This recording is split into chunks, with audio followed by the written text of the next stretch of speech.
Walk for Peace ငြိမ်းချမ်းရေးလမ်းလျှောက်ပွဲကိုစည်ရင်းမသွင်းမဲဝင်ရောက်ရောနှောခဲ့တာကြောင့်တာဝန်ရှိသူတွေကလက်မခံမဲမောင်းထုတ်တာကိုခံခဲ့ရတဲ့မြန်မာနိုင်ငံကသဘာဝတရားရိပ်သာဆရာတော်မင်္ဂလာပါပရိသတ်ကြီးရှင်အမေရိကန်ပြည်ထောင်စုမှာပြုလုပ်ပြီးစီးခဲ့တဲ့ Walk for Peace ငြိမ်းချမ်းရေးလမ်းလျှောက်ပွဲရဲ့108ရက်မြောက်နေ့မှာသဘာဝတရားရိပ်သာဆရာတော်အရှင်ဥတ္တမသာရဟာကြိုတင်ခွင့်ပြုချက်မတင်မဲ့လမ်းဝင်လျှောက်ခဲ့တာကြောင့်မောင်းထုတ်ခံခဲ့ရတယ်လို့သိရှိရပါတယ်။အဆိုပါငြိမ်းချမ်းရေးလမ်းလျှောက်ပွဲရဲ့108ရက်မြောက်နေ့အဖြစ်ဝါရှင်တန် DC မြို့အတွင်းဦးဆောင်ဆရာတော်များဖြစ်ကြတဲ့ဗုဒ္ဓဘာသာယဟန်19ပါးနဲ့အမေရိကန်ပြည်သူများဝန်းရံကကြွချီနေစဉ်အရှင်ဥတ္တမသာရကစေတနာဝန်ထမ်းတအုပ်ကိုအတိပေးကလမ်း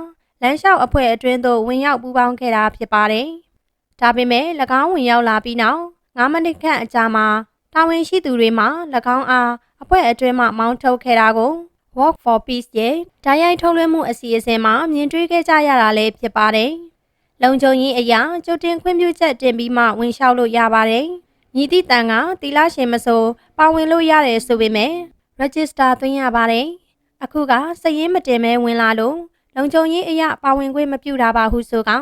အမေရိကန်ရောက်မြန်မာတအူးကအဆိုပါဖြစ်ရတဲ့ပတ်သက်ပြီးပြောကြားထားပါတယ်။အရှင်ဥတ္တမသာရဟာ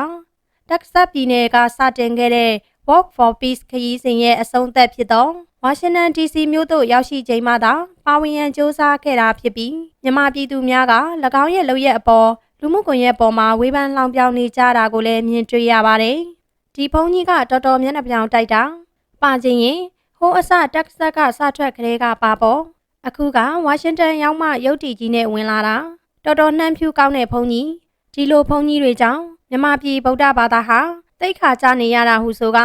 အသက်30ကျော်အရွယ်မြန်မာပြည်သူတဦးကပြောပါတယ်။ Walk for Peace ဆရာတော်တွေရဲ့ငြိမ်းချမ်းရေးလမ်းလျှောက်တဲ့ခရီးစဉ်ဟာတကမ္ဘာလုံးအတိုင်းအတာနဲ့အောင်မြင်နေခဲ့တာဖြစ်ပြီးပွဲပြီးကန်ဒီမှာနှမ်းဖြူလာတဲ့အပေါ်မှာတော့တကမ္ဘာလုံးကစောင့်ကြည့်နေတဲ့အစီအစဉ်ဖြစ်တာကြောင့်ဒီဆရာတော်ဟာဘယ်နိုင်ငံကလဲဘာလူမျိုးလဲဆိုတာကိုတကမ္ဘာလုံးကလူတွေကသိကျင်နေကြလို့မြန်မာနိုင်ငံအတွက်အရှက်ရစရာကိစ္စတစ်ခုဖြစ်တယ်လို့လည်းအားလုံးကဝေဖန်ထောက်ပြနေကြတာလည်းဖြစ်ပါတယ်။